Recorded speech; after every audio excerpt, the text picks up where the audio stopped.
উনি বলছে আমরা নাকি জান্নাতের টিকিট বিক্রি করি। আর এগুলি বে কথা, এটা পাগলেরও তো কথা না। জান্নাতের পথে আহ্বান করা তো মুসলমানের দায়িত্ব। আহ্বান করা আর জান্নাতের টিকিট বিক্রি করতে এক করা না।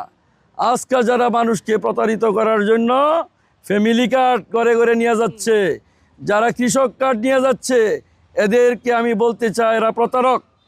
এদের দলীয় আইডেন্টি প্রয়োজন নয়, ধরে পুলিশে দিয়ে দিবেন। এগুলি নির্বাচন আচরণবিধি সম্পূর্ণ লঙ্ঘন। সুস্পষ্ট কথা আমার। কৃষকের কার্ড দিচ্ছে, তারাই তো ক্ষমতায় থাকতে 12 জন কৃষককে হত্যা করেছিল। আপনাদের রিপোর্টে করেন না আপনারা? তাইলে বুলিয়াউড়ায় কোথায় সারান্তে গিয়েছিল, এটা ছিল তাদের অপরাধ। সেখানে তাদের হত্যা করেছিল। এখন কৃষকদের ক্রেডিট কার্ড দিবে ওনারা, হ্যাঁ, কৃষকদের ফ্যামিলি কার্ড দিবে।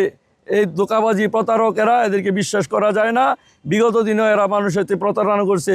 দুর্নীতিতে তারা 5 বার চ্যাম্পিয়ন হয়েছিল।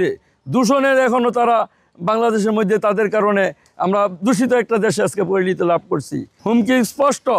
আমাদের এজেন্ডে যায় বাড়ি বাড়ি হামলা দিছে। যারা একসময় জিয়াউর রহমানকে পছন্দ করতো, খালেদা জিয়াকে পছন্দ করব, ওই বিএনপিরা এখন আমাদের সাথে কাজ করে।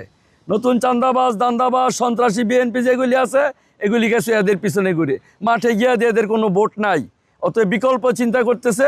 এরা কারা, এটা আমাকে প্রশ্ন না করলেও মানুষের সামনে এটা স্পষ্ট।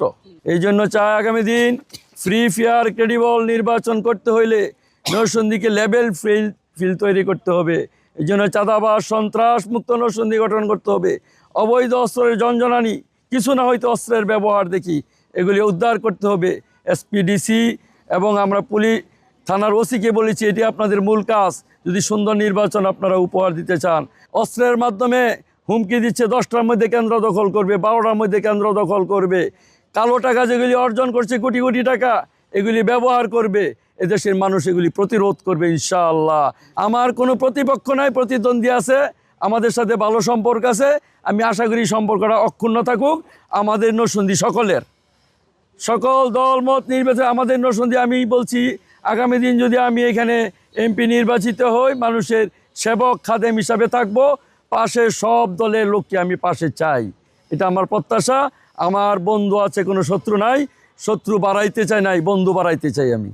আমি আলহামদুলিল্লাহ আল্লাহর উপরে ভরসা করে, মানুষের প্রত্যাশাকে ধারণ করে আমি শতভাগ আশাবাদী যে আমি নরসিংদীতে ইনশাআল্লাহ বিজয়ী হব এবং আমাদের জোট সারা দেশে ইনশাআল্লাহ বিজয়ী হয়ে সরকার গঠন করবে ইনশাআল্লাহ। আমরা শতভাগ আশাবাদী।